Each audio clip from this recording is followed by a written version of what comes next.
The morning sun cast golden rays through the floor-to-ceiling windows of the Plaza Hotel's bridal suite, illuminating Emily Carter as she sat perfectly still while her makeup artist applied the final touches of mascara. The reflection of the ornate mirror, she could see the breathtaking view of Central Park. But her mind was elsewhere, lost in the surreal reality that in less than 2 hours, she would become Mrs. Landon Hayes. "You look absolutely radiant, darling," her mother Susan whispered from behind her, tears already threatening to spill down her carefully applied makeup. Emily's parents had worked double shifts at the diner they owned in Queens for the past. "You're trying to contribute something, anything, to this wedding that costs more than their house was worth." Emily smiled weakly at her reflection. The woman staring back at her looked like a princess from a fairy tale. Her auburn hair was swept into an elegant updo adorned with tiny diamonds that caught the light like stars. The dress. Oh, God. The dress was a custom creation by Vera Wang herself. Flowing silk and French lace that hugged her curves before cascading into a train that seemed to go on forever. She felt beautiful, but also overwhelmed by the magnitude of what was about to happen. The Hayes family had spared no expense. This wasn't just a wedding, it was a spectacle. The guest list read like a who's who of New York's elite politicians. Celebrities, business moguls, and socialites who had never spoken to Emily, but were eager to witness the union of one of the city's most prominent families with the girl from MCE, Queens, who had somehow captured Landon's heart. "Miss Carter," a gentle knock at the door interrupted her thoughts. "The photographer is ready for your final solo portraits." Emily nodded, rising carefully in her dress. She moved toward the door, her phone buzzed on the vanity. Text from Landon, "Can't wait to see you walk down that aisle. You're going to be the most beautiful bride New York has ever seen. Love you." She smiled genuinely for the first time that morning. Despite all the chaos, the media attention, and the pressure from both their families, this was about love. She and Landon had met 2 years ago at a gallery opening in Soho, where her paintings were being displayed for the first time. He had been charming, funny, and surprisingly down-to-earth for someone who had grown up with every privilege imaginable. When he'd asked her to dinner that night, she'd almost said no. What could a struggling artist possibly have in common with a billionaire's son? Landon had been persistent, and eventually Emily had let her guard down. He'd shown her a world she'd never imagined.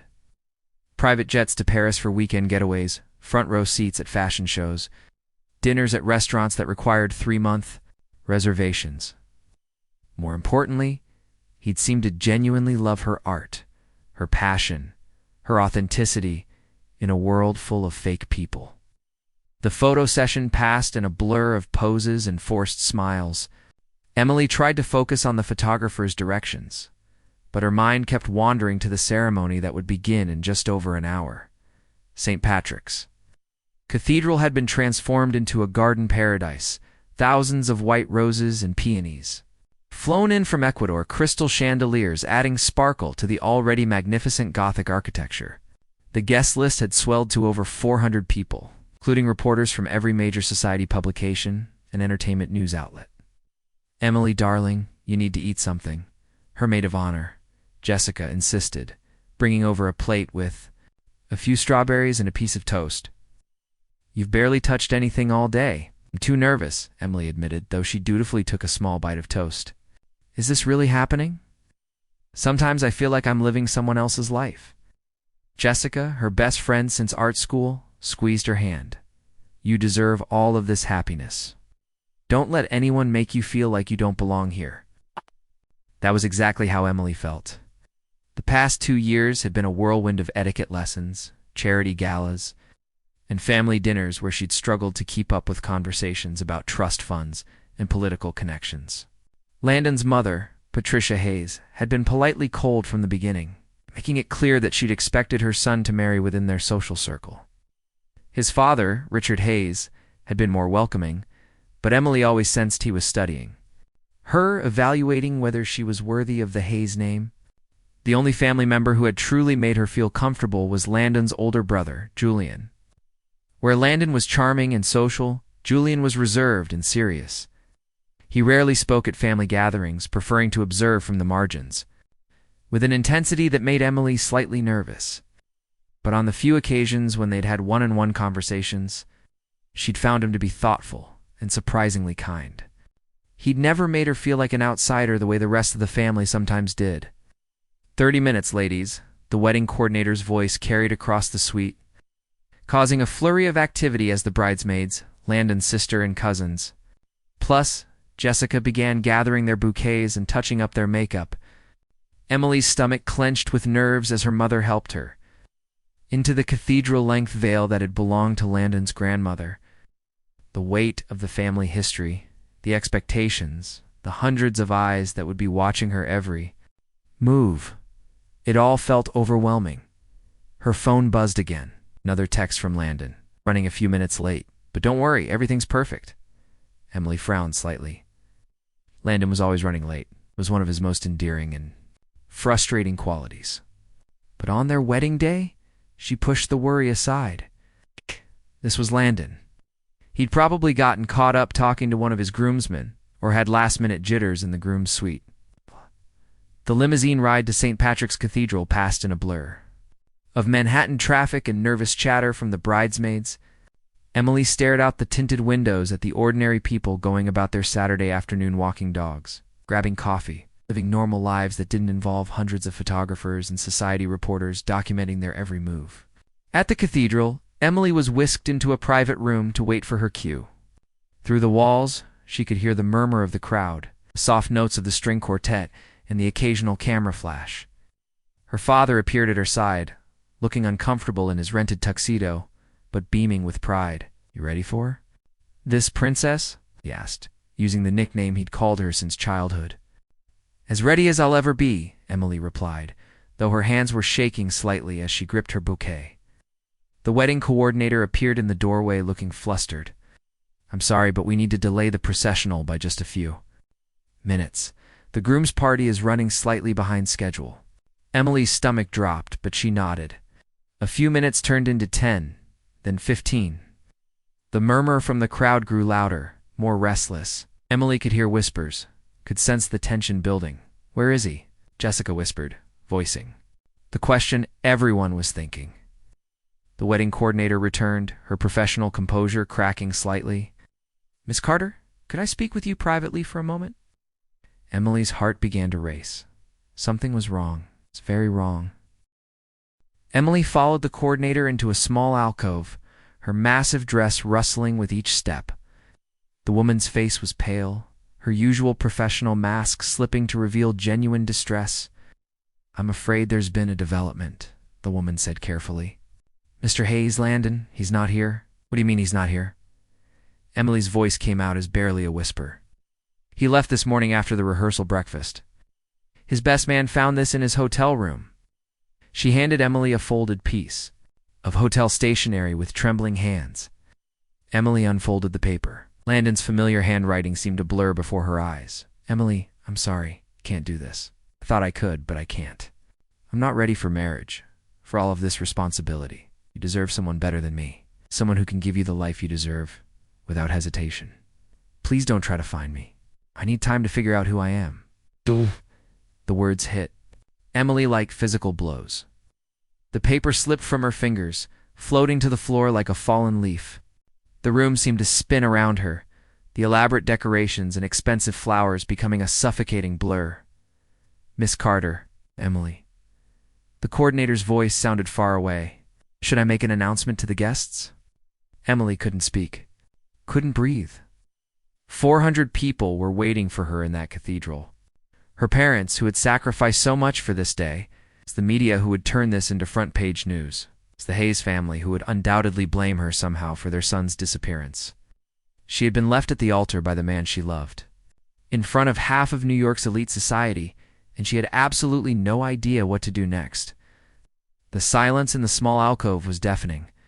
Emily stared at the letter on the floor, Landon's words blurring through her tears. "I'm not ready for marriage. You deserve someone better." The phrases echoed in her mind like a cruel mantra. Had she not seen this coming? Had there been signs she'd missed, too caught up in the fairy tale to notice her prince getting cold feet? "Emily." Jessica's voice cut through the fog. "What's happening? The guests are getting restless and the media is starting to ask questions." Emily looked up, meeting her best friend's concerned gaze. "He's gone," she whispered. "Landon, he left." The color drained from Jessica's face. "What do you mean left?" Before Emily could answer, raised voices echoed from the direction of the cathedral's main entrance. Through the partially open door, she could hear what sounded like an argument, sharp, urgent whispers that carried despite the speaker's apparent attempts at discretion. "This is completely unacceptable, the family reputation. 400 guests, and the Times photographer." Emily recognized the voice of Patricia Hayes, Landon's mother, her usual icy composure cracking under the pressure. The reality of the situation was sinking in. This wasn't just Emily's humiliation. This was a public relations disaster for one of New York's most prominent families. "I need to get out of here," Emily said suddenly, her voice stronger than she felt. "I need to leave before they make an announcement. I can't face all those people." But even as she said it, she knew there was no escaping. Her parents were in that cathedral, probably confused and worried about the delay. The media would have a field day with this story. Billionaire son abandons bride at the altar. By evening, her humiliation would be trending on social media. The door to the alcove opened and Emily looked up, expecting to see the wedding coordinator, or perhaps her mother. Instead, Julian Hayes stepped into the small space, his tall frame filling the doorway. Unlike his usual perfectly composed demeanor, he looked uncharacteristically shaken, his dark hair slightly disheveled, and his jaw set in a hard line. "Emily," he said quietly, his deep voice carrying a warmth she wasn't used to hearing from him. "I heard what happened. I'm sorry." She tried to speak, but found herself unable to form words. Julian knelt down, picking up Landon's letter from the floor, reading it quickly, his expression growing darker with each line. "My brother is an idiot," he said finally, crumpling the paper in his fist, "and a coward." "We need to figure out what to tell the guests," Jessica interjected. "People are starting to realize something's wrong." Emily felt a fresh wave of panic wash over her. In a few minutes, someone would have to walk into that cathedral and announce that there would be no wedding. Her parents would be devastated, not just by the humiliation, but by the financial loss. They had insisted on paying for the rehearsal dinner and Emily's honeymoon wardrobe, expenses that had stretched their budget to the breaking point. "I can't do this," Emily whispered, her voice breaking. "I can't go out there and face everyone." The looks, the whispers, the pity. Julian was quiet for a long moment, studying her face with an intensity that made her breath catch. When he finally spoke, his voice was steady and sure. "Then don't." Emily looked up at him, confused. "What do you mean?" Julian stood, straightening, his tie with decisive movements, and there are 400 people in that cathedral expecting a wedding. The flowers are arranged. Photographer is ready. The minister is waiting. He paused, his dark eyes meeting hers. "So let's give them a wedding." "I don't understand," Emily said, though something in his tone made her heart race. Julian extended his hand to her. "Marry me instead." The words hung in the air between them like something tangible. Emily stared at him, certain she had misunderstood. "Marry me, Emily. Right now, today, in front of all those people who came to see you happy." His voice was calm, but she could see something intense, burning in his eyes. "You deserve better than what my brother gave you. You deserve someone who won't run when things get serious." "Julian, that's insane," Jessica breathed from behind her. But Emily couldn't look away from his face. It's Julian Hayes, serious, reserved. Julian, who rarely smiled and never made impulsive decisions, was proposing to her in a cathedral alcove while she was still wearing his brother's engagement ring. "Why?" she whispered. Something shifted in his expression, a vulnerability she'd never seen before. "Because you deserve better than being left at the altar. Because this family owes you more than a public humiliation." And because he paused, seeming to choose his words carefully. "Because I've watched my brother take you for granted for 2 years, and I've thought more times than I can count that he didn't deserve you." Emily felt like the world had tilted on its axis. "You don't even know me. Not really. I know you're kind to service staff when you think no one is looking. I know you donate your time to the children's art program in Harlem every Tuesday. No, you remember everyone's birthday and their favorite coffee order. I know you love thunderstorms and old movies, and that you cry during commercials with dogs." His voice grew softer. "I know you're nothing like the women my family expected Landon to marry, and that's exactly why you're perfect." The voices from the cathedral were getting louder, more urgent. Soon someone would come looking for them, demanding answers about the delay. "This is crazy," Emily said. But she didn't pull her hand away when Julian reached for it. "Maybe, but it's also practical. You get to keep your dignity.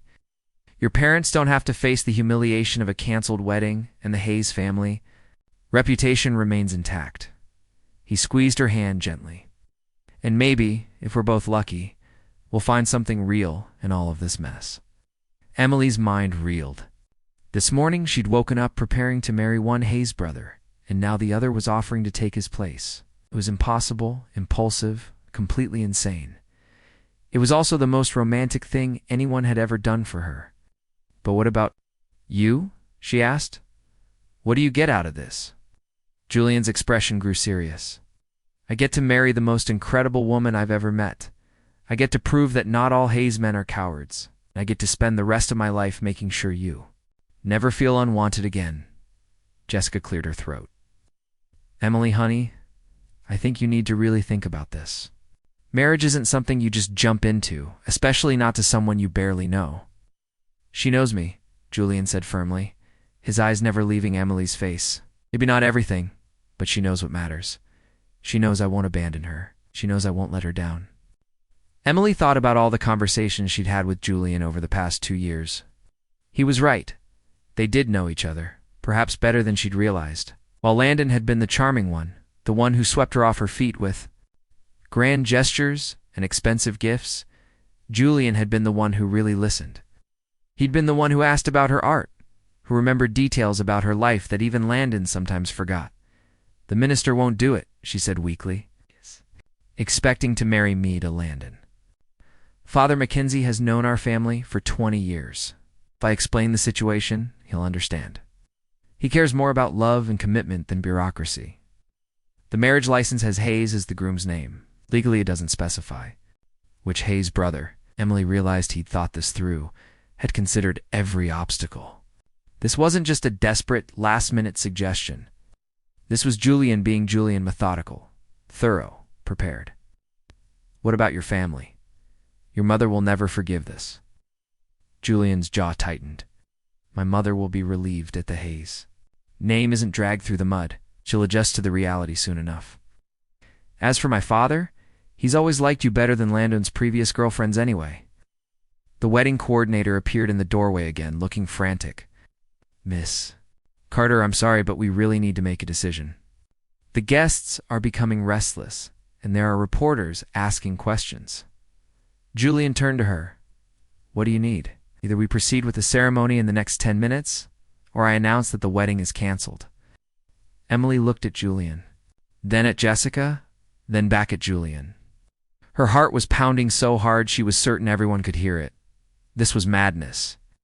This was also her only chance to salvage something from this disaster. "If I say yes," she said slowly, "this isn't just for show, is it? This isn't just to save face?" Julian stepped closer, close enough that she could smell his cologne, see the flecks of gold in his dark eyes. "Emily, I've been half in love with you since the night Landon first brought you to dinner. I never said anything because you were with my brother, because I thought he made you happy. But if you'll have me, if you're willing to take this leap, then I promise you this will be real as we make it." The coordinator tapped her foot impatiently. "Miss Carter?" Emily took a deep breath, thinking of her parents sitting in that cathedral, of the 400 guests who had traveled to see her married, of the media circus that would ensue if she called off the wedding. But mostly, she thought of Julian's steady presence over the past 2 years, his quiet kindness, his unwavering reliability. Maybe this was crazy. Maybe it was the worst decision she'd ever make, or maybe it was the beginning of something beautiful. "Yes," she whispered.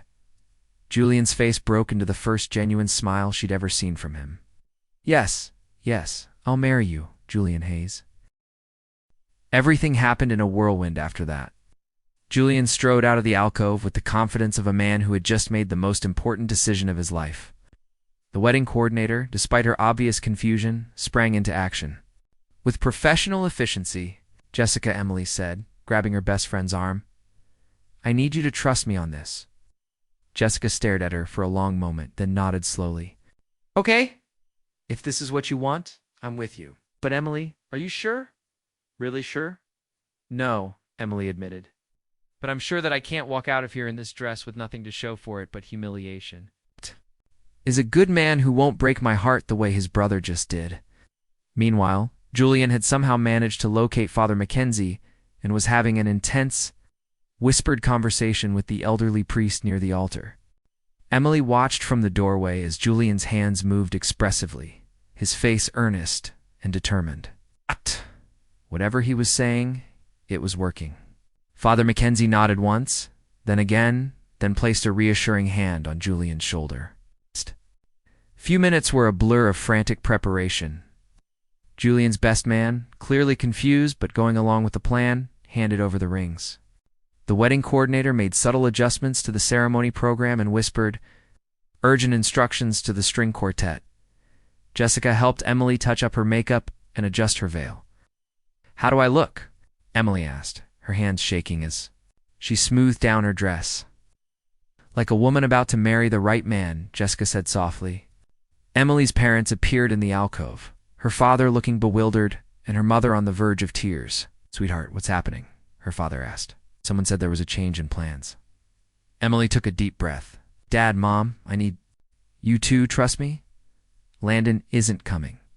But Julian is here and he wants to marry me." Her mother's eyes widened. "Julian? Landon's brother? The quiet one who always asks about the diner and remembers to thank us for dinner," her father added. Emily nodded. "That one." Her parents exchanged a look. One of those wordless conversations that couples who had been married for 30 years could have in seconds. "Well," her mother said finally, "if he makes you happy, if he's willing to step up when his brother ran away, then he has my blessing." Her father squeezed her hand. "Mine too, Princess. Though I have to say, I always liked Julian better. Anyway, Landon was charming, but Julian has character." The processional music began to play, and Emily felt her heart leap into her throat. This was it. There was no turning back now. Julian appeared at her side, looking devastatingly handsome. In his perfectly tailored tuxedo, he had somehow managed to procure a boutonniere that matched her bouquet, and his hair was now perfectly styled. "Ready?" Us. Offering her his arm. "As ready as I'll ever be," she replied, echoing the words she'd said to her father just an hour earlier, though the context had changed completely. They walked toward the cathedral's main aisle together.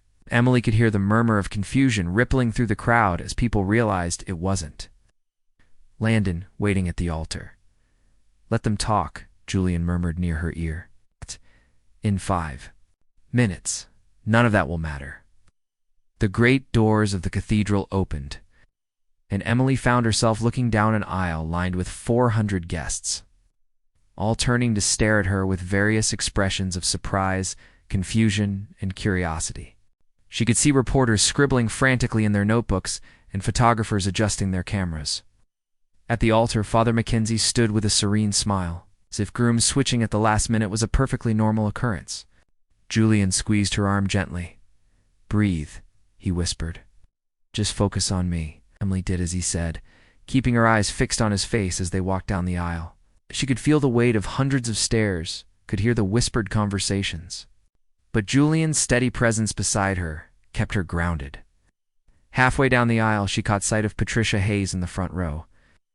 Landon's mother looked shell-shocked, but was maintaining her composure with the iron will of a woman trained, never to show weakness in public. Richard Hayes, beside her, actually looked relieved. When they reached the altar, Father Mackenzie stepped forward with a warm smile.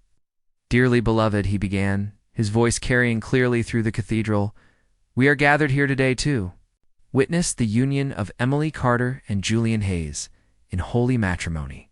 A murmur went through the crowd at the official confirmation of the groom switch, but Father Mackenzie continued unfazed. "Marriage is not a commitment to be entered into lightly, but with deep thought, mutual respect, and abiding love. It is A partnership built on trust, communication, and the willingness to support one another through all of life's joys and challenges. Emily found herself really listening to the words, perhaps for the first time. This morning, she had been going through the motions, caught up in the pageantry and spectacle. Now, with Julian's hand warm and steady in hers, the words felt real and meaningful. "Julian," Father Mackenzie said, "do you take Emily to be your lawfully wedded wife, to have and to hold, in sickness and in health? For richer or poorer, for better or worse, for as long as you both shall live."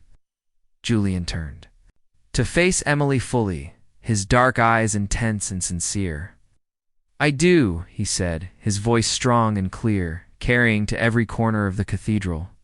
"Emily," Father Mackenzie continued, "do you take Julian to be your lawfully wedded husband, to have and to hold, in sickness and in health? For richer or poorer, for better or worse, for as long as you both shall live?" Emily looked into Julian's eyes and saw her future. Not the fairy tale she had imagined with Landon, but something deeper, more solid, more real. "I do," she said, her voice steady, despite the tears threatening to spill over. The ring exchange was surreal. Julian slipped Landon's ring off her finger and replaced it with a simple platinum band that somehow fit perfectly. When she placed the wedding band on his finger, he smiled at her with such genuine joy that she felt her heart skip a beat. "By the power vested in me, by the state of New York and the Roman Catholic Church," Father Mackenzie announced, "I now pronounce you husband and wife. You may kiss the bride." Julian stepped closer, his hands coming up to cup her face gently. "Thank you," he whispered, so quietly that only she could hear, "for trusting me, for taking this leap." "Thank you," she whispered back, "for catching me when I fell." When he kissed her, it was nothing like the passionate kisses she had shared with Landon. This was gentle, reverent, full of promise rather than desperate need. It was the kiss of a man who intended to spend the rest of his life earning her love, not taking it for granted. The cathedral erupted in applause, and Emily realized that somewhere along the way, the confused murmur of the crowd had shifted to genuine celebration. Whatever questions people had about the last-minute change, they seemed to approve of what they were witnessing. As they walked back down the aisle as husband and wife, Emily caught Jessica's eye. Her best friend was crying, but she was also smiling, and she gave Emily a thumbs up that made her laugh despite everything. At the cathedral doors, Julian stopped and turned to her. "So, Mrs. Hayes," he said, testing out the name, "what happens now?" Emily looked at this man who had just appended his entire life to save hers, who had married her without hesitation or condition, who was looking at her like she was the most precious thing in the world. "Now," she said, rising up on her toes to kiss him again, "we figure out how to make this work." 6 months later, Emily stood in the kitchen of the penthouse apartment she now shared with Julian. Morning sunlight streaming through the floor-to-ceiling windows as she painted at the easel he had set up for her overlooking Central Park. The scene was peaceful, domestic, and utterly different from the chaos of their wedding day. The media attention had been intense for the first few weeks. The Great Hayes Brothers switch had been front-page news in every society publication, spawning countless theories about what had really happened. Some outlets painted Emily as a gold digger who had simply moved from one wealthy brother to another. Others romanticized the story as the ultimate rescue by a knight in shining armor. Emily had learned to ignore most of it. What mattered was the quiet reality of their daily life together. Julian appeared in the kitchen doorway, already dressed for work in one of his perfectly tailored suits, carrying 2 cups of coffee. He had learned that she preferred her coffee with a splash of cream and a teaspoon of honey, a detail that Landon had never bothered to remember despite 2 years together. "You're up early," he said, handing her the coffee and dropping a gentle kiss on the top of her head. "Couldn't sleep," Emily admitted. "I've been thinking about—" Emily set down her brush and turned to face him. "About us. About whether this is working." Julian's face went carefully neutral, the way it always did when he was preparing for potentially bad news. "And what conclusion did you reach?" Emily smiled, reaching up to straighten his tie. that I love you, Julian Hayes. Really, truly love you. Not because you saved me from humiliation, not because you're a good man who deserves to be loved, but because you're you. Because you notice when I'm having a bad day and bring me flowers for no reason. Because you actually listen when I talk. About my art, because you make me laugh, and you challenge me, and you make me want to be better than I was before I met you. The careful mask fell away from Julian's face, replaced by wonder and relief. You love me? I love you, Emily confirmed. I know it's crazy, considering how we started, but Julian silenced her with a kiss, deeper and more passionate than any they had shared before. When they broke apart, he rested his forehead against hers. I love you too, he said. I have for longer than I care to admit. I love your stubbornness and your kindness and the way you hum when you're painting. I love that you cry at dog commercials and that you remember everyone's birthday. I love that you took a chance on me when you had every reason not to. What about Landon? Emily asked quietly. It was the first time either of them had mentioned his name in months. Julian was quiet for a moment. I heard he's in Europe somewhere, finding himself. Mother gets postcards occasionally. He paused. I'm grateful to him, actually. If he hadn't, run, I never would have had the courage to tell you how I felt. I would have spent the rest of my life watching you be married to my brother and wondering what if. And now I wake up every morning next to the woman I love, and I get to spend every day proving that I deserve her. Emily laughed. You don't have to prove anything, Julian. You already did that the day you married me. That was just the beginning, Julian said seriously. The real work of marriage, of building a life together, that's what we're doing now. And I intend to do it right. Emily's phone buzzed on the counter. A text from Jessica, who was now dating Julian's former best man in one of those perfect twists of fate that only happened in real life. Gallery opening tonight for your new collection. Yeah. Are you nervous?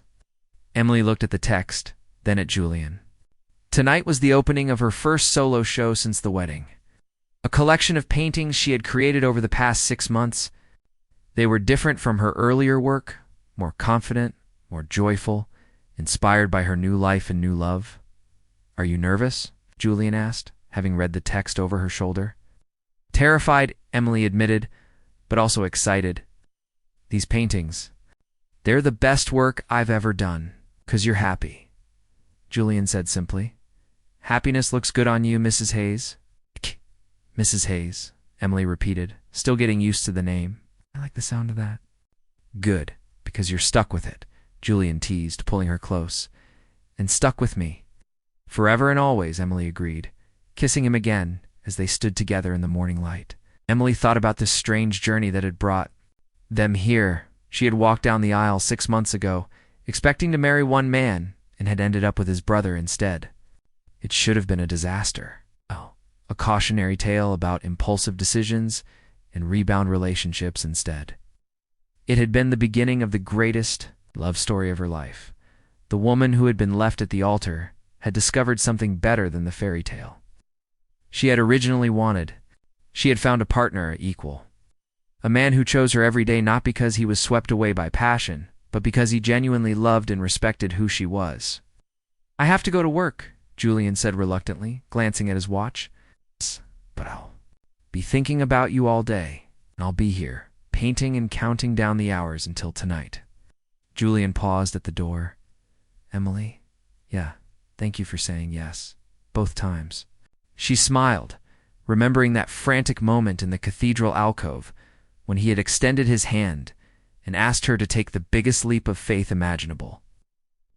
After he left, Emily returned to her easel, but instead of continuing the landscape she had been working on, she found herself sketching something new. Her hand moved almost without conscious thought, capturing the memory of that morning 6 months ago.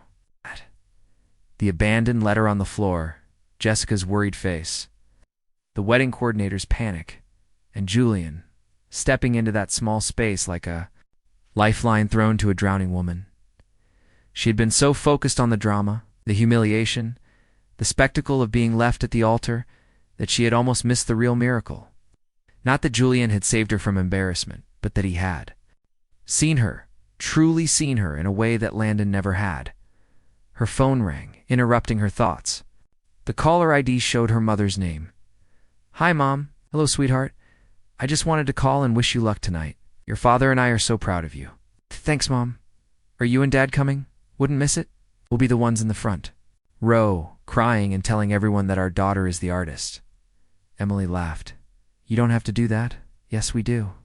"Emily, I have to ask. Are you happy? Really happy?" Emily looked around the kitchen that Julian had renovated specifically to include her art space. At the fresh flowers he brought her every Friday. At the life they had built together from the ashes of what could have been the worst day of her life. "I'm happy, Mom. Happier than I ever thought possible." "Good. You know, I always liked Julian better anyway. Landon was charming, but Julian has substance. Your father says he reminds him of himself when we were young. Steady, reliable. The kind of man who shows up." "He definitely shows up," Emily agreed, thinking of all the ways Julian had proven himself over the past 6 months. Not with grand gestures or expensive gifts, but with consistency, with presence, with the kind of love that grew stronger every day instead of burning bright and fast. That evening, the gallery was packed. Emily stood near the entrance, greeting guests and trying not to fidget with the simple black dress Julian had helped her choose. He stood beside her, one hand resting lightly on the small of her back, offering silent support. "You look nervous?" he murmured during a brief lull in the crowd. "I am nervous. What if people don't like them? What if they only came because of the wedding drama?" "And they're idiots," Julian said firmly. "These paintings are incredible, Emily. They tell a story of transformation, of finding joy after heartbreak. People are going to connect with that." If to prove his point, a well-dressed woman approached them, her eyes bright with emotion. "Mrs. Hayes. I'm Margaret Chen from the Times Art section. I wanted to tell you that your painting New Beginnings moved me to tears. The way you captured that sense of hope rising from despair, it's extraordinary." Emily felt a flush of pride and relief. "Thank you. That means so much." As the evening progressed, it became clear that Julian had been right. People weren't just attending out of curiosity about the infamous Hayes wedding switch. They were genuinely responding to her work, connecting with the themes of resilience, second chances, and unexpected love. Near the end of the evening, Emily found herself standing in front of the centerpiece of the collection, a large canvas titled "The Moment Everything Changed." It showed a woman in a wedding dress, but instead of looking lost or abandoned, she appeared to be stepping forward into light, her hand reaching toward an unseen figure offering support. "That's my favorite," a familiar voice said behind her. Emily turned to find Patricia Hayes, Julian's mother, looking elegant as always, in a navy blue suit and pearls. Their relationship had been cordial but distant since the wedding, Patricia maintaining polite civility while clearly still processing the dramatic change in family dynamics. "Mrs. Hayes," Emily said carefully, "I didn't expect to see you. Here, please, call me Patricia. We're family now." She paused, studying the painting. "I owe you an apology, Emily, and an explanation." Emily waited, surprised by this unexpected conversation. "When Landon first brought you home, I was resistant. Not because of who you are, but because of who you weren't. I had very specific ideas about the kind of woman my sons should marry, and those ideas were rooted in fear, not wisdom." Patricia's voice was uncharacteristically soft. "I was afraid that anyone from outside our world wouldn't understand the pressures, the expectations, the complications that come with the Hayes name." "I understand your concerns," Emily said diplomatically, "but I was wrong about you, about what my sons needed. Landon needed someone who would challenge him to grow up, to take responsibility. Instead, I encouraged his relationships with women who would never push him to be better. And Julian," she smiled slightly, "Julian needed someone who would see past his reserve to the incredible man underneath. Someone who would love him for who he is, not what he represents." Emily felt tears prick her eyes. "Patricia, you saved my son Emily. Not just from bachelorhood, but from a lifetime of believing he was second best to his more charming brother. Julian has always been the steadier one, the more thoughtful one, but he lived in Landon's shadow for so long. Watching him with you these past 6 months, seeing how happy he is, how confident, how completely himself, it's been a revelation. He saved me too, Emily said quietly. In more ways than he knows. Patricia nodded. The best marriages are mutual rescues, I think. Your parents raised an exceptional daughter, and I'm grateful that she chose to become part of our family. Before Emily could respond, Julian appeared at her side, slipping his arm around her waist. Mother, he said, surprised. I didn't realize you were here. I wouldn't miss Emily's first solo show, Patricia said warmly. I was just telling her how proud we are of her success. Julian squeezed Emily gently. She's incredible, isn't she? Is indeed, Patricia agreed. And Julian, you did good. Patricia moved away to examine other paintings. Julian turned to Emily with curiosity written across his face. What was that about? I think your mother just gave us her blessing, Emily said, still processing the unexpected conversation. About time, Julian said, then grew serious. Not that it would have mattered. You're my wife, and I love you. It's not contingent on anyone else's approval. I know, Emily said, standing on her toes to kiss him. That's one of the many reasons why I love you back. As the evening wound down and the last guests filtered out, Emily found herself alone in the gallery with Julian, surrounded by her paintings and the remnants of what had been an incredibly successful opening. 12 paintings sold, she said. Still amazed by the evening's results? 12. And 3 commissions, Julian added. You're officially a success, Mrs. Hayes. Emily looked around at the nearly empty walls, feeling a sense of completion she had never experienced before. Not just professional satisfaction, but personal fulfillment. She had taken the worst day of her life and transformed it into something beautiful, Julian. Yes. Do you ever wonder what would have happened if Landon hadn't run? If he had shown up and we had gone through with the original wedding? Julian considered this for a moment. Sometimes, but then I remember that the right thing happened, even if it happened in the most dramatic way possible. You and I were meant to be together, Emily. Maybe not the way we planned, but the way we needed. Fate? Maybe. Or maybe just 2 people who were brave enough to take a chance when the moment called for it. Emily nodded, thinking about the journey that had brought them here. From that terrifying moment in the cathedral alcove to this perfect evening surrounded by her art and the man she loved.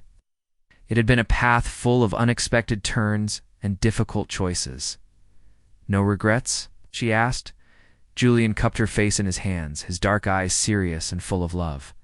Only one. Emily's heart skipped. What? That I waited so long to tell you how I felt? That I let you waste 2 years with my brother when you could have been with me instead? Emily laughed, relief flooding through her. You know what? I'm glad. We had to wait.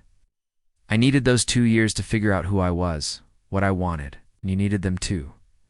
To become the man who was brave enough to step up when it mattered. So no regrets? No regrets, Emily confirmed. Just gratitude. For second chances, for unexpected love, and for men who keep their promises. Always, Julian said, kissing her softly. For as long as we both shall live, as they left the gallery. Together, hand in hand, Emily felt the satisfying weight of her wedding ring and the lightness of a future full of possibilities. She had been left at the altar by one man only to find her soulmate in another. It wasn't the fairy tale she had originally planned, but it was something better. It was real. The end.